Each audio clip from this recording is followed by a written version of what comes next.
Hello dear students. आप सभी का स्वागत है एक्सपी क्लासेस में। आज हम आपके लिए लेकर आए हैं क्लास 12th के इंग्लिश प्रोच के अंतर्गत chapter a girl with a basket. ये चैप्टर विलियम सी डगलस द्वारा कंपोज किया हुआ एक ऐसे है।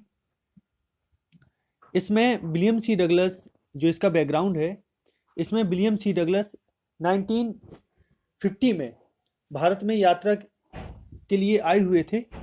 तो उस समय की जो तात्कालिक स्थिति थी, जो समय भारत की स्थिति थी स्वतंत्रता के बाद, जब भारत और पाकिस्तान के बीच बंटवारा हो चुका था, तो जो भारत की उस समय की स्थिति थी उसका लेखक ने बहुत अच्छे तरीके से वर्णन किया है।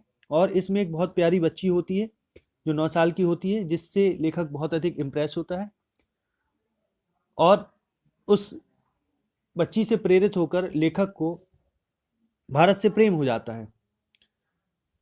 अर्थात लेखक को भारत बहुत अधिक पसंद आता है। तो देखते हैं आगे क्या किस प्रकार से लेखक ने, ऑथर ने वर्णन किया है स्टोरी का। सीधे हम इसके टेक्स्ट पर आते हैं। I had left new Delhi for the Himalayas. कि लेखक कहता है I had left new Delhi for the Himalayas. Had left में फॉर, लेफ्ट फॉर मीन होता है रवाना होना। कि मैं न्यू दिल्ली मैंने छोड़ दी थी और हिमालय के लिए रवाना हो गया था। लेखक कहता है कि मैं न्यू दिल्ली से हिमालय के लिए रवाना हो गया था। I was going as far as Bareilly by train. मैं जा रहा था बहुत दूर तक बरेली बाई ट्रेन से, अर्थात जहां तक संभव हो सका मैं बाई ट्रेन से बरेली जा गया। And then by car to Ranikhet, और फिर कार से रानीखेत गया। और रानीखेत के आगे डैश लगा है, इसका मतलब रानीखेत के बारे में बताया जा रहा है। An old British Army hill station located on a 6,000-foot ridge opposite a 120-mile stretch of snow-capped Himalayas। कि जो रानीखेत है एक पुरानी ब्रिटिश छावनी है, जो आर्मी की छावनी है, और हिल स्टेशन भी है। लोकेटेड है, जो स्थित है, ऑन 6,000 फुट रिज, एक 6,000 फुट की जो लंबी कतार है, रिज है। Opposite a 120 mile stretch of snow के कैप्ड हिमालयस, यानी स्नो कैप्ड बर्फ से ढके हुए हिमालय का जो 120 मील लंबा जो विस्तार है, उसके सामने या उसके अपोजिट जो 6,000 फुट की जो एक लंबी पहाड़ी कतार है, एक ब्रिटिश ओल्ड छावनी स्टेशन है रानीखेत। तो लेखक कहता है then by car to Ranikhet an old British army hill station located on a 6,000 feet foot ridge opposite a 120 mile stretch of snow capped Himalayas. कि मैं फिर कार से रानीखेत गया, जो एक old British army hill station है, जो 120 मील लंबे बर्फ से ढके हुए हिमालय के सामने 6,000 फीट लंबी कतार पर स्थित है। पहाड़ी कतार पर, रिज मीन होता है पहाड़ी की कतार। The train was slow and it stopped at all the way station.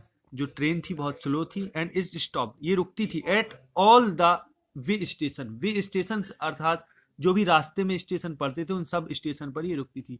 At every stop I song open the door of my compartment and walked the platform. लेखक कहता है एट एवरी स्टॉप, प्रत्येक stop पर, आई song open, मैं झटके से खोलता था, the door of my compartment, मैं अपने डब्बे के, अच्छा ट्रेन में लेखक बैठा है, उसके कंपार्टमेंट के दरवाजे को वो खोलता था।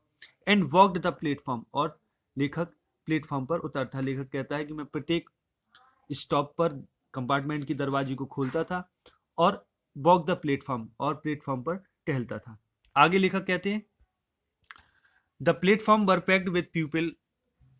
अब पीपल के आगे डैश लगा है, इसका मतलब पीपल अब कौन कौन सी, उनका वर्णन हो रहा है। Six Muslims, Hindus, soldiers, merchants, priest, porters, beggars, hawkers, full stop. कि जो लोग थे, the platform were packed with mean होता है भरा हुआ होना, पैक्ड विद पीपल। जो प्लेटफॉर्म्स थे वो लोगों से भरे हुए थे, जिनमें किन किन लोगों से भरे हुए थे, जिनमें सिख थे, मुस्लिम थे, हिंदू थे, सोल्जर सिपाही थे, मर्चेंट व्यापारी थे, प्रीस्ट पुजारी थे, पोर्टर कुली थे, बेगर्स भिखारी थे, हॉकर्स फेरी वाले थे। ये सब लोगों से प्लेटफॉर्म भरे हुए थे। Almost every one was barefoot and dressed in loose white garments. Almost लगभग, एवरी वन प्रत्येक व्यक्ति वॉज वेयरफुट नंगे पैर था, and dressed in loose white garments और सफेद ढीले ढाले कपड़े में ड्रेस्ड इन था अर्थात सुसज्जित था, ये कपड़े वो पहने हुए थे। I would ask at least 3 people before I could find one who spoke English. I would ask, लेखक कहता है कि मैं पूछता था। अब वुड का यूज हम आदत के लिए करते हैं, जब कोई आदत होती है भूतकाल की तो उसके लिए वुड का यूज होता है। तो I would ask at least 3 people, मैं कम से कम 3 लोगों से बात करता था। एट लीस्ट मतलब कम से कम। बिफोर इसके पहले कि आई कुड फाइंड, कि मैं एक व्यक्ति को पता लगा सकूं, उस एक व्यक्ति का, वन हु स्पोक इंग्लिश, कि जो अंग्रेजी बोलना जानता हो। We would talk world affairs and every major topic the news of the day produced. We would talk, हम बात करते थे world affairs, सांसारिक मुद्दों पर, and every major topic, और प्रत्येक वो बड़ा टॉपिक, वो विषय, the news of the day produced, कि जो उस दिन के समाचार में प्रकाशित होता था। प्रोड्यूस्ड मीन होता है प्रकाशित होना। तो लेखक कहता है हम, मैं और वो पर्सन जो इंग्लिश जानता था, हम दोनों उस बात वर्ल्ड अफेयर्स पर और प्रत्येक वो बड़ा टॉपिक जो उस दिन के समाचार पत्र में प्रकाशित होता था उस पर हम बात करती थी। इन दिस वे, इस तरीके से, I was trying to get a feel of the pulse of the nation, checking opinions against official attitudes and reports. लेखक कहता है इस तरीके से, आई वॉज ट्राइंग, मैं कोशिश कर रहा, to get a feel of the pulse of the nation, to get अर्थात पाना, अ फील एक अनुभव, ऑफ द पल्स नब्ज का, ऑफ द नेशन कि राष्ट्र की नब्ज का एक अनुभव पाने के लिए, अर्थात मैं इस तरीके से मैं राष्ट्र की नब्ज को टटोलने का प्रयास कर रहा था। चेकिंग ओपिनियन, ओपिनियंस को चेक करते हुए, अर्थात ओपिनियन अर्थात राय, मत, कि लोगों का मत क्या है, against official attitudes and reports, कि सरकारी एटीट्यूड्स, बर्ताव और रिपोर्ट्स, यानी लेखा जोखा के प्रति, उनका रिपोर्ट्स के प्रति और सरकारी एटीट्यूड्स के प्रति लोगों की क्या राय है, ये सब चेक करते हुए मैं देश की नब्ज टटोलने का प्रयास कर रहा था। मैं आगे देखते हैं। The route lay through one of the richest of India's agricultural areas. अब द रूट ले थ्रो, जो रास्ता था वो ले थ्रो अर्थात होता है बिछा हुआ होना, या ये कहे कि जाता था। One of the richest of India's agriculture areas, जो भारत के समृद्ध कृषि प्रधान क्षेत्रों में से सबसे जो समृद्ध थे, रिचेस्ट कृषि प्रधान अर्थात एग्रीकल्चर जो एरिया थे, क्षेत्र थे, उनमें से ये एक क्षेत्र था जहां से ये रास्ता जा रहा था, जिस रास्ते से लेखक गुजर रहा है ट्रेन से। तो this was the plain of upper Ganga river, ये ऊपरी गंगा नदी का विस्तृत मैदान था, प्लेन था। 1000 feet above sea level but tropical, कि ये 1000 फीट अबव सी लेवल, कि समुद्र तल से 1000 फीट ऊपर था, 1000 फीट ऊपर, बट ट्रॉपिकल, लेकिन ट्रॉपिकल था, बट ट्रॉपिकल था यानी उष्ण कटिबंधीय था। The Ganga was brown silt, हल्की जो गंगा थी ब्राउन कलर की, सिल्ट यानी सिल्ट होता है एक बालू के जैसे रंग की, जो गंगा थी वो ब्राउन सिल्ट कलर की थी, अर्थात ये क्या, सिल्ट अर्थात होता है गाद, जो दूर दूर से जो मिट्टी वगैरह बहाकर गंगा लाती है उसको गाद बोलते हैं, सिल्ट बोलते हैं। तो ये ब्राउन सिल्ट थी अर्थात हल्की भूरे कलर की सिल्ट थी। सॉइल एंड विद, यानी जो इसका कलर था वो ऐसा था ब्राउन सिल्ट का। Soil and with flood water, जो बाढ़ के पानी से उफनाई हुई थी, सॉइल एंड विद थी, एंड इट्स ओवरफ्लो इनंडेटिंग 1000 एकड़ ऑफ एकर्स ऑफ राइस, और जिसका ओवरफ्लो था गंगा का, वो इनंडेटिंग तर कर रहा था thousands of acres of rice, यानी चावल के लगभग हजारों एकड़ जो जमीन थी उसको ये पानी इस गंगा का तर कर रहा था। To the north were jungles great expanse of grass higher than a man's head. अब टू द नॉर्थ, अब नॉर्थ की तरफ, उत्तर की तरफ जंगल थी, ग्रेट एक्सपेंस जो बहुत बड़े विस्तार थे, ऑफ ग्रास, घास के बहुत बड़े विस्तृत मैदान थे, higher than a man's head, कि व्यक्ति के सिर के बराबर ऊंचे, लगभग उससे भी ऊंचे थे, एंड अनब्रोकन, और ये लगभग अनब्रोकन थे, लगातार चले गए थे बहुत आगे तक, except for an occasional clump of trees, except for, केवल छोड़कर, उन जगहों को छोड़कर कि कहीं कहीं ओकेजनल, कहीं कहीं किसी किसी जगह पर क्लम्प ऑफ ट्रीज, पेड़ों के झुंड थे, the home of tigers, elephants, pythons and cobras, की जो निवास स्थान थे, किनका, टाइगर्स का, एलिफेंट्स का, पाइथन्स का, पाइथन यानी अजगर, हाँ पाइथन यानी अजगर, एंड कोबरास, और कोबरा यानी काले नाग की जो निवास स्थान थे। यानी पूर्व पूर्व उत्तर की तरफ, नॉर्थ की तरफ बड़े बड़े जंगल थे, बड़ा विस्तार था जंगलों का, और जो घास थी वो व्यक्ति के सिर से भी ऊंची थी, और ये लगभग अनब्रोकन थी, बहुत लंबी दूरी तक ये लगातार गई हुई थी, बस कहीं कहीं पर पेड़ों के झुंड थे, जो पेड़ों के झुंड यानी जंगल थे, और जो टाइगर, और इन्हीं जगह टाइगर, एलिफेंट, पाइथन और कोबरा वगैरह का निवास था, यानी सब जानवर पाए जाते थे। एवरीवेयर एल्स, प्रत्येक जगह, सब जगह, there was flat land running to the horizon, सब जगह इस क्षेत्र में फ्लैट लैंड थी, अर्थात समतल भूमि थी, जो रनिंग, जो लगभग दूर, हॉरिजॉन यानी क्षितिज तक जाती हुई प्रतीत हो रही थी, but dotted here and there by sacred banyan trees of by rows of pakar trees.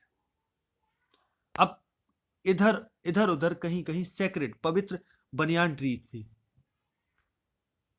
Of by rows of pakar trees, और कहीं कहीं जो पाकड़ होता है, एक पाकड़ हिंदू संस्कृति में एक बहुत अच्छा एक वृक्ष है जो बहुत पवित्र माना जाता है, जिसको पाकड़ बोलते हैं, वो पाकड़ नाम का वृक्ष होता है, उससे भी उसकी पंक्तियां थी, रो थी।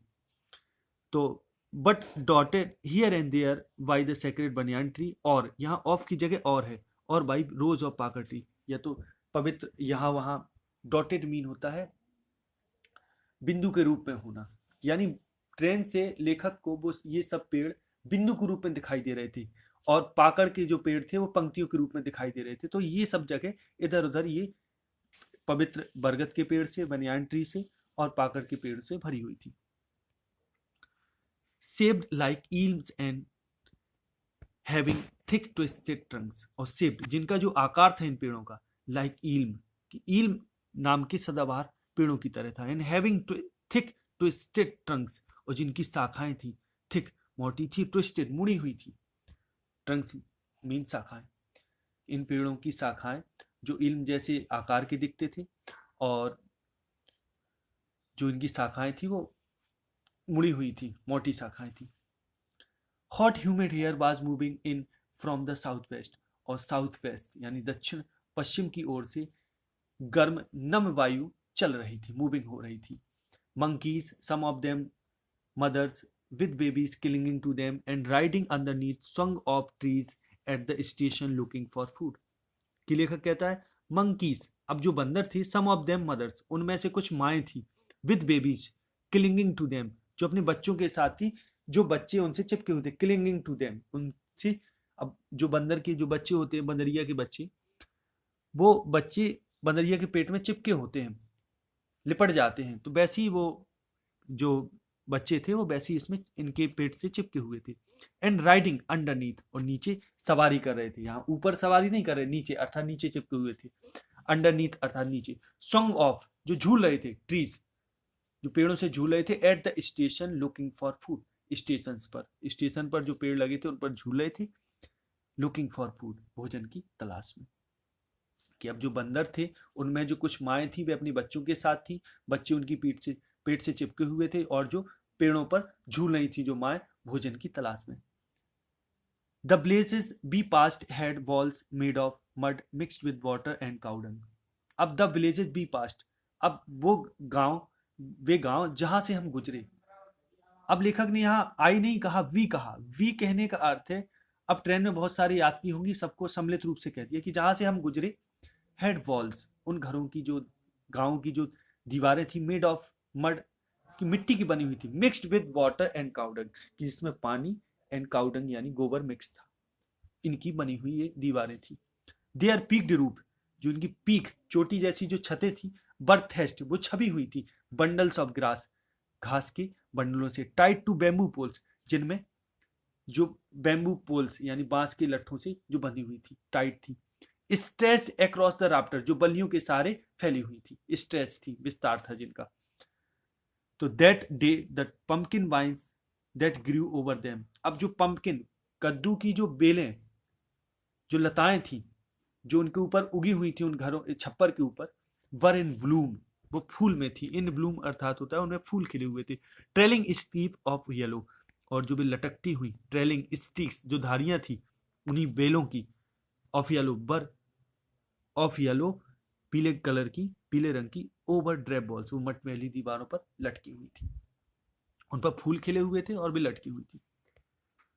At one station my routine of talking with the people was interrupted, कि लेखक कहता है एट वन स्टेशन, एक स्टेशन पर, माई रूटीन ऑफ टॉकिंग, मेरी बात करने का क्रम या सिलसिला, विद द पीपल, लोगों के साथ, वाज इंटरप्टेड, बाधित हो गया। इंटरप्टेड अर्थात बाधित हो जाना। एज सुन एज आई अलाइटेड, जैसे ही मैं उतरा, a group of young children gathered around me, a group of young children, छोटे बच्चों का एक ग्रुप, गैदर्ड अराउंड मी, मेरे चारों ओर इकट्ठा हो गया। देवर सेलिंग बास्केट, वे टोकरी बेच रहे थे। हैंड वुवन, जो हाथ की बनी हुई थी, हैंड वुवन थी। रीड बास्केट, सरकंडे की बनी हुई टोकरियां थी। With simple design and pattern, कि जिन पर साधारण सी डिजाइन और पैटर्न्स यानी तरीके बने हुए थे, यानी विभिन्न प्रकार पैटर्न अर्थात होता है तमाम तरीके, अच्छी अच्छी डिजाइनें बनी हुई थी। दे हेल्ड द बास्केट हाई, टोकरियों को ऊंचा उठाए हुए थे, यानी सिर पर रखे हुए थे। साउटिंग वर्ड्स, और शब्दों को, कुछ शब्द कह रहे थे, चिल्ला रहे थे। आई डिड नॉट नो, लेखक कहता है मुझे समझ में नहीं आया, मैं नहीं जान पाया, बट लेकिन, कन्वेइंग अनमिस्टेकेबली देयर डिजायर, शायद वो निश्चय ही लेकिन कन्वे कर रहे थे, मैसेज दे रहे थे। अनमिस्टेकेबली यानी बिना किसी गलती के, शायद वे अपनी इच्छा कह रहे थे। देयर डिजायर, डिजायर अर्थात इच्छा, कि वे अपनी टोकरियों को ऊपर उठाए थे, कुछ वर्ड्स चिल्ला रहे थे। हालांकि लेखक कहता है उन शब्दों को तो मैं नहीं जानता, लेकिन निश्चित रूप से बिना गलती करे वो अपनी इच्छा को मैसेज कर रहे थे, यानी कन्वे कर रहे थे, पहुंचा रहे थे मुझ तक।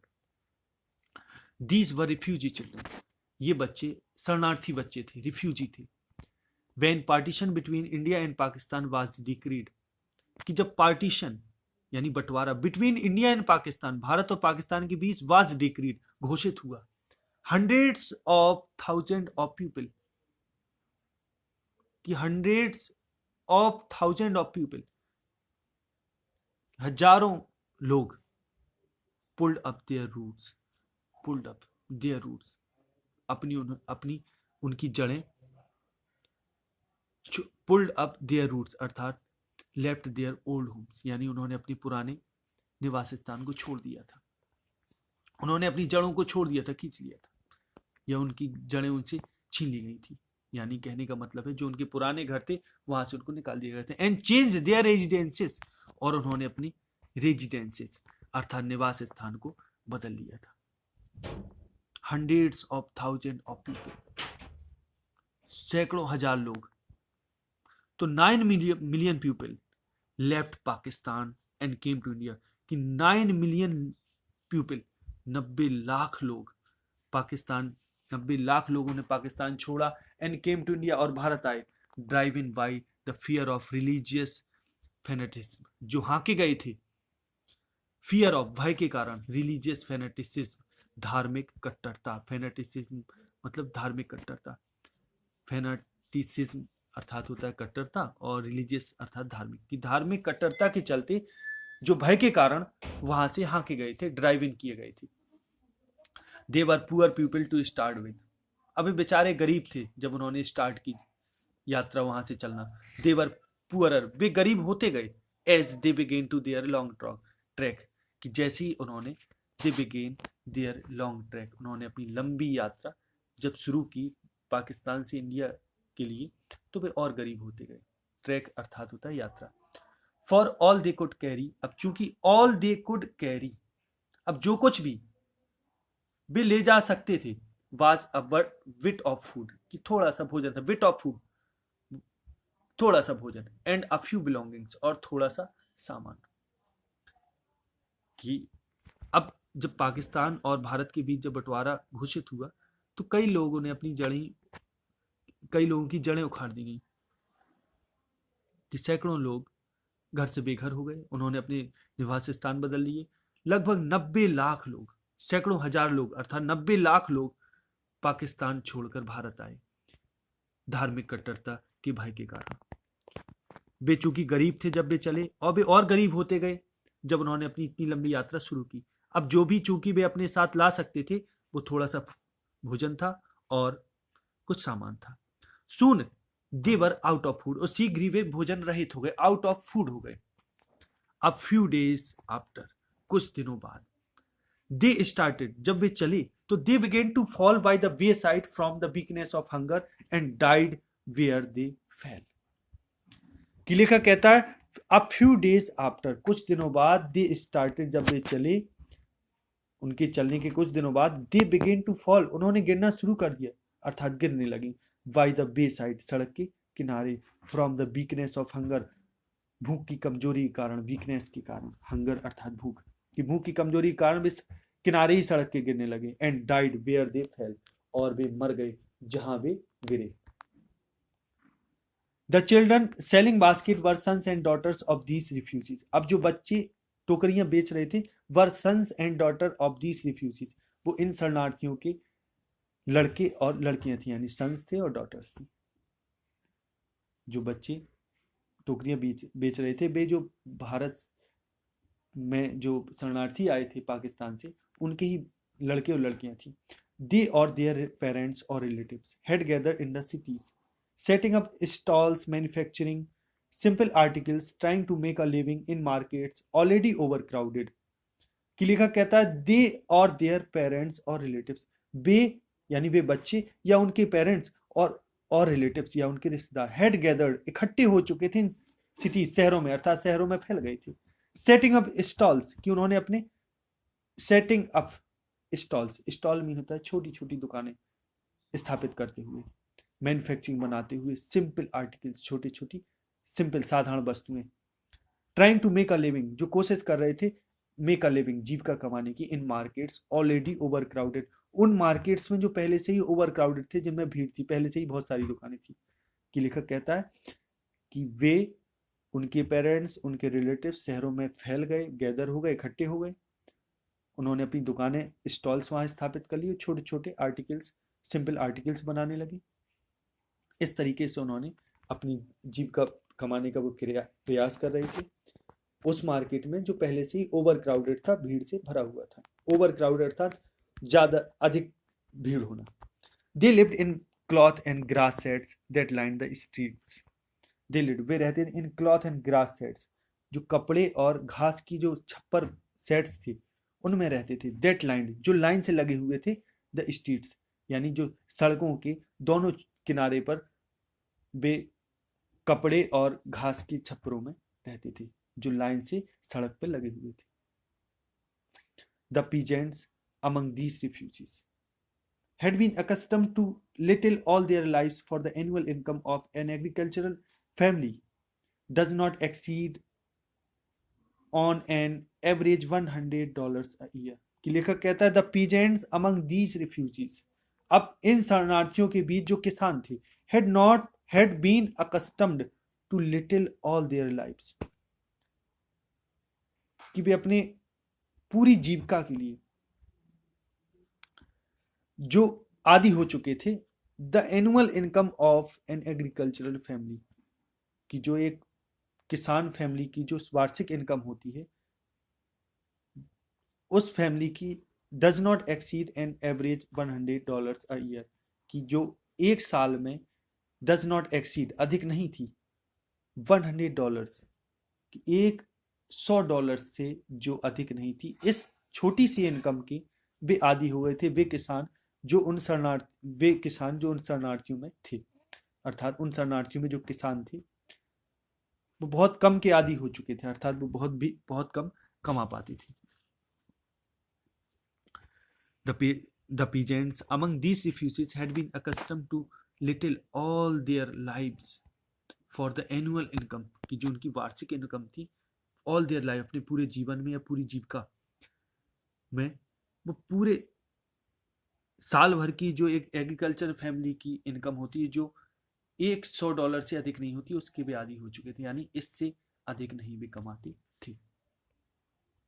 The average unskilled labourer makes 30 cents a day.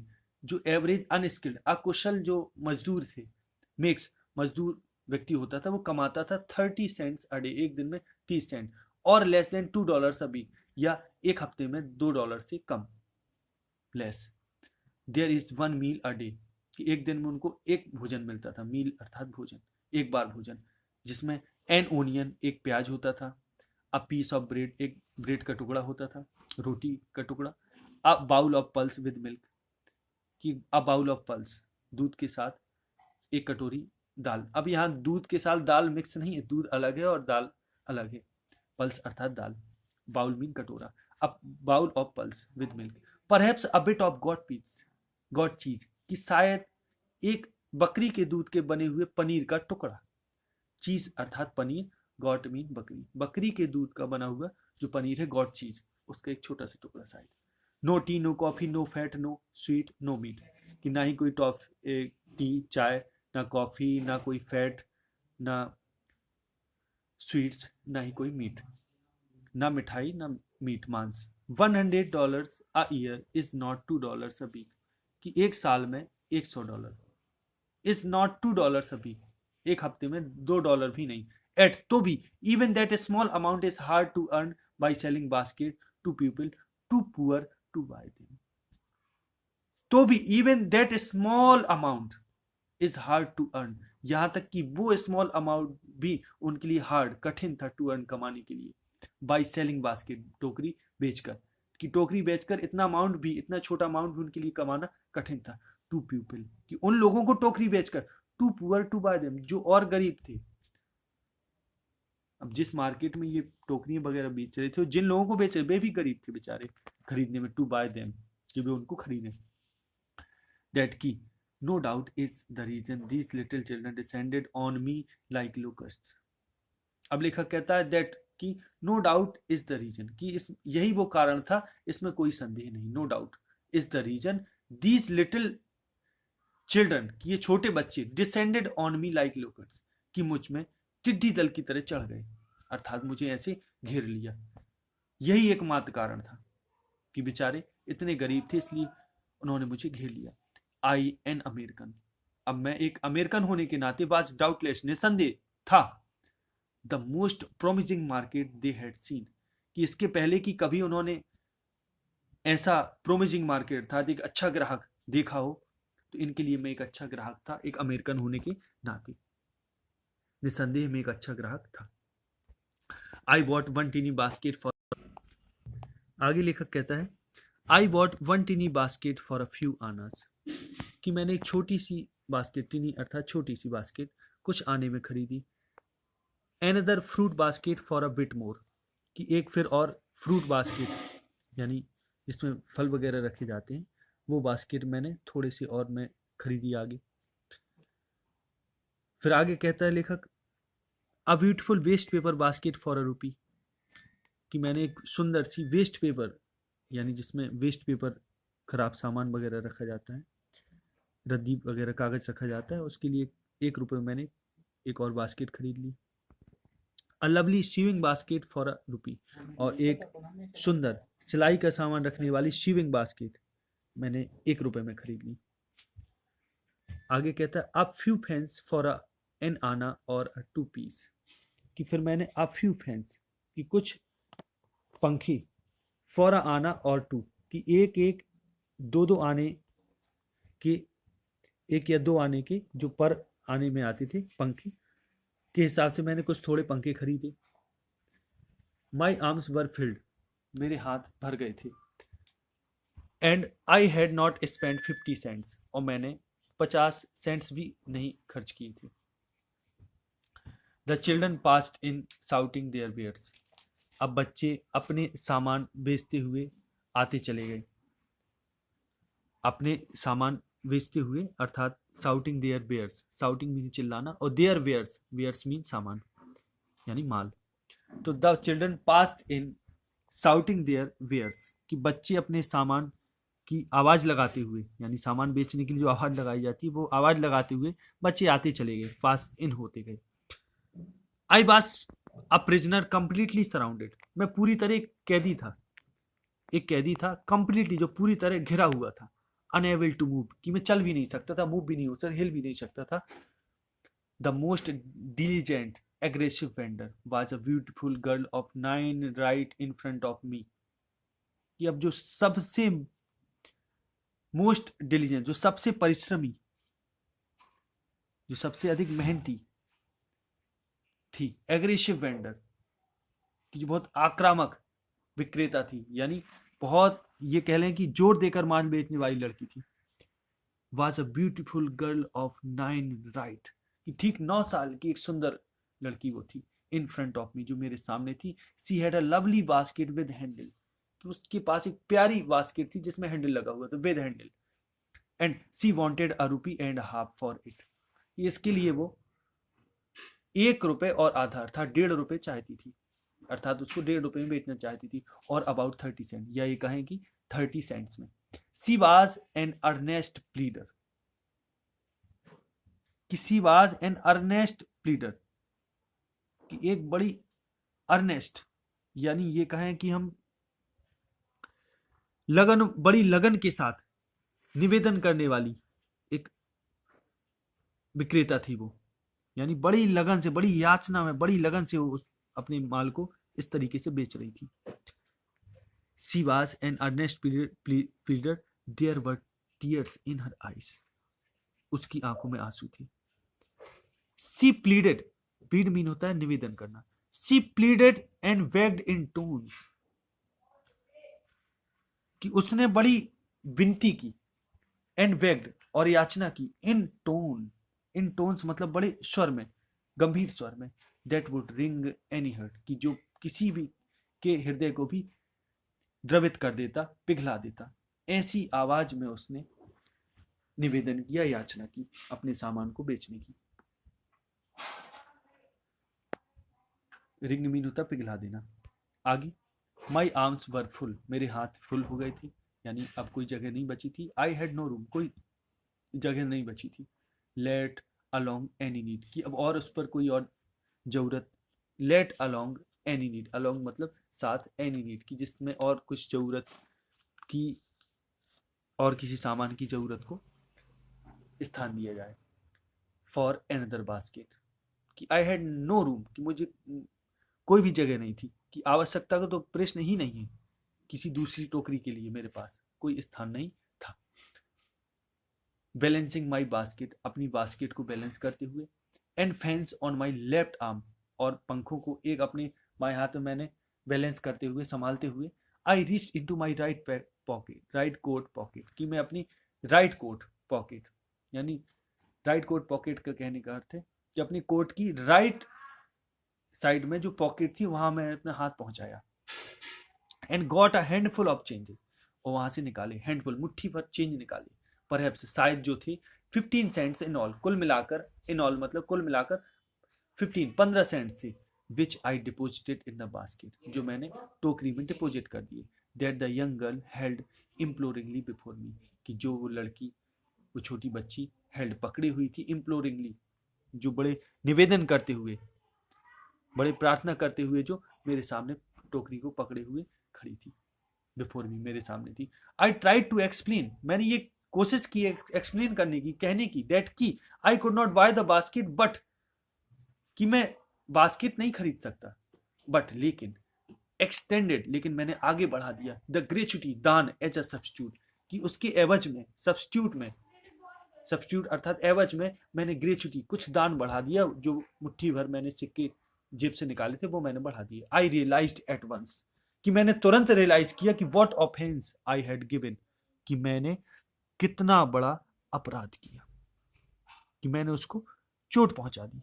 कि जब मैंने ऐसा किया तो मैंने अब तुरंत अनुभव किया, कि आई रियलाइज्ड, मैंने अनुभव किया, एट वंस, तुरंत, what offence I had given, कि मैंने क्या अपराध कर बैठा हूं मैं उसके साथ। दिस चाइल्ड ऑफ 9, ये 9 वर्ष की बच्ची, dressed in rags and on the edge of starvation, raised her chin, की जो 9 साल की बच्ची ड्रेस्ड इन रैग्स, जो चीथड़े पहने हुई थी, ड्रेस्ड इन अर्थात जो सुसज्जित थी, अर्थात जो पहनी हुई थी, रैग मीन चीथड़े यानी फटे चिथे कपड़े पहने हुए थे, and on the edge of starvation, और जो ऑन द एज, एज मतलब कगार, ऑफ स्टारवेशन, भूख की कगार पर थी, भूखमरी कगार पर, रेज्ड हर चिन, ऐसी बच्ची ने, इस बच्ची ने अपनी रेज्ड उठाया, हर चिन अपनी ठोड़ी को उठाया, अर्थात अपनी चेहरे को ऊंचा किया, उठाया, रीच्ड इनटू द बास्केट, और बास्केट पर पहुंची यानी हाथ पहुंचाया बास्केट में, and with all the pride and graciousness of a lady handed the money back to me, and all the pride and graciousness, और पूरे गर्व और शान के साथ, of a lady, एक स्त्री के पूरे गर्व और शान के साथ, handed the money back to me, वापस पैसा मुझको वापस कर दिया, handed कर दिया, मुझे वापस बैक कर दिया, लौटा दिया. There was only one thing I could do. There was only one thing, जब एक ही, अब मैं केवल एक ही काम कर सकता था, एक मात्र चीज थी, एक जो आई कुड डू, जो मैं कर सकता था. आई बॉट द बास्केट, मैंने वो टोकरी खरीदी.